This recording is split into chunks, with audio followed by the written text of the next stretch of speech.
complications that can be seen: secondary bacterial infection of the skin, bronchopneumonia, keratitis, sepsis, encephalitis, and the likes.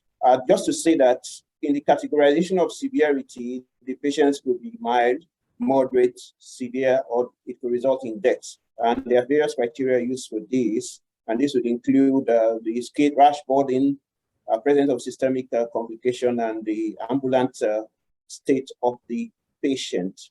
Then, of course, they develop sequelae, and we're not too sure whether there's relapse or reinfection. Of course, we know of a healthcare worker in Nigeria that had a repeat infection that is still being evaluated. I wanted to also emphasize here that one, asymptomatic infection is not exclusive to the 2022 outbreak. It has occurred before now. Secondly, the monkeypox can also affect the elderly, although not very common. So it could affect the elderly, and there have been reports of monkeypox affecting the elderly even in 1984. Third, that genital rash had been reported before, but not as frequent as we have seen it now in 19 to 32% of patients. But in most cases, the genital rash is noticed first on the face, then before other parts of the body. Then also to emphasize that fever and rash are occurring at the same time, which is a typical manifestation of monkeypox that's also been reported, and that unvaccinated persons are more likely to have severe disease and die from monkeypox than those that smallpox vaccination, prior smallpox vaccination. So this case definition, I don't want to waste so much time on this. This is an old case definition, and I think the DG has said that it's going to be reviewed. But the differential diagnosis to exclude for monkeypox are variable, and we can see the list. Chickenpox is featuring at the top of the list, and we can see several other infections, both bacteria, parasites, and viral infections. I think what is emerging is monkeypox is now a differential diagnosis for sexually transmitted disease. So on account of the fact that patients present with genital lesions, genital ulcers, inguinal lymphadenopathy, and you can see the list of various sexually transmitted disease that may mimic or similar to monkeypox. So just to give us an experience of a Nigerian outbreak, based on a review that was published in the Lancet in 2012, this just gives an overview of the cases that were seen at that time. In terms of distribution of rash, you will observe here that the face was the most common site for rash, and the distribution is shown here. Genitals, 62% of the patients had rash in the genitals, and the symptoms, spectrum of symptoms are listed here, and they include the rash, fever, sore throat, conjunctivitis, and sensitivity to rash.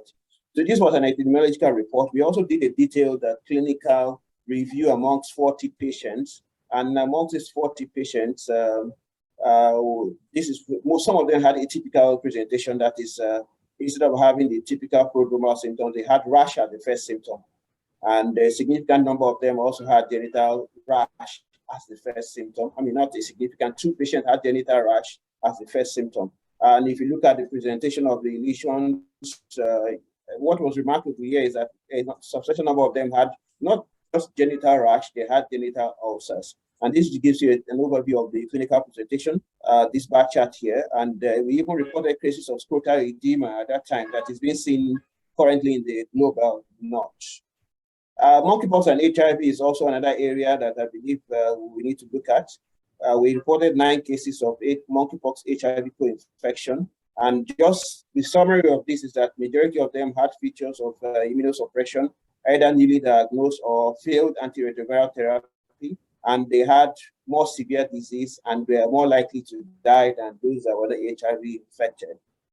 So what's the laboratory diagnostics landscape? I don't want to waste so much time here. I think some speakers have talked about this, and these are the various tests that could be done to make a diagnosis. Of course, we're using PCR now as the gold standard for diagnosis, and serology is used for probable cases, but this is just an overview of the landscape for diagnosis. How do you manage patients? Management is mainly symptomatic, and that's what we have been doing in Nigeria, many symptomatic, and we use principles. So first is that you have to protect the compromised skin and mucous membrane. It's important you offer nutritional support that will facilitate healing. Psychosocial support is very, very important, as you see, and we must essentially treat comorbidities. So The major signs and symptoms requiring intervention is that some patients present with very high fever with chills and rigor, so you will want to give antipyretics. Pruritus is a common presentation amongst our cases, and this must be addressed by medication and non-medication approach. Pain is also very important, and it's common, especially when they have genital ulcers. And in fact, we have also noticed that patients that have ulcerated scalp lesions have severe pain, and we have to address pain. Of course, skin rash with or without secondary bacterial infection, oral sores, vomiting and dehydration, sore throat. We must take note of HIV co-infection. Then there is a lot of fear, anxiety amongst monkeypox infected cases, and it's important that we address the psychological and mental health of our patients, and we should address this early enough. In terms of therapeutics, this has been discussed, and I think the DG has also said that we currently do not have therapeutics in Nigeria, any of these therapeutics or vaccines in Nigeria, and what we're doing is just supportive and symptomatic care. So I don't want to repeat what's on this slide. Thank you very much. Well, Professor Gonia, I think first of all, I'll start by giving you the award for the speaker that kept to time. So we truly appreciate that. And I will give myself the award for the speaker that did not keep to time. Thank you. You mean I didn't keep to time? Oh, and of course, Dr. Adetifa, you come a close second to Dr. Professor Gonia. And Dr. Prachi and I come with she third and myself last. So I don't know, we had one more speaker we were expecting. And okay, and I see that he's here. So like Dr. Abe said, we're going to have the third speaker, Dr. Eric, I hope I'm getting the name right, that is going to speak to us. And he's going to give us a perspective from a non-endemic country. And now I've put you to test. So you have to either come somewhere between first and fifth. So over to you. Thank you so much.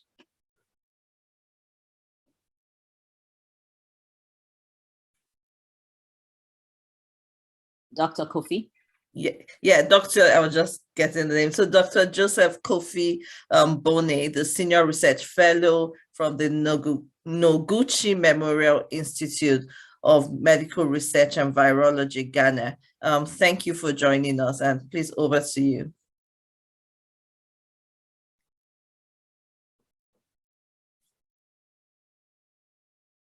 Yeah, thank you very much. I hope you can hear me. Yes, we can hear you loud and clear. Go ahead. Yeah, so thank you very much for the opportunity. Yeah, so as has been already established, I don't want to belabor the point. Monkeypox, as we all know, is a viral zoonosis caused by a virus that is mainly transmitted from an animal source into humans. And it was first discovered somewhere in 1958.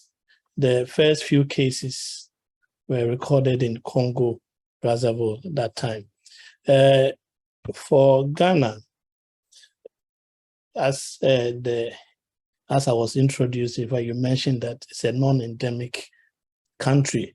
So basically the 2022 outbreak of monkeypox in Ghana was part of the larger outbreak of the human monkeypox caused by the West African clade of the monkeypox virus, and that is currently in circulation in most parts of the world.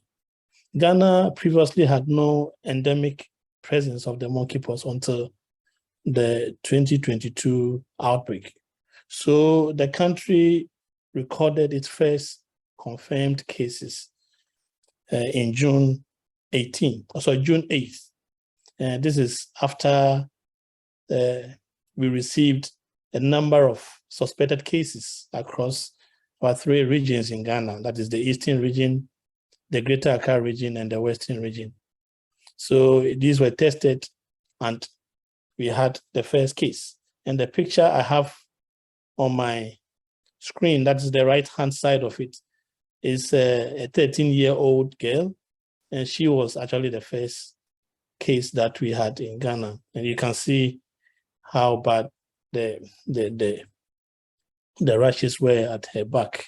So this is the first case. So by June 13th, that's about 5 days afterwards, we had 5 more cases. And these were more or less in these 3 regions. And interestingly, one of them was a patient who had traveled to the US and come back to the country. And he had started having symptoms, and he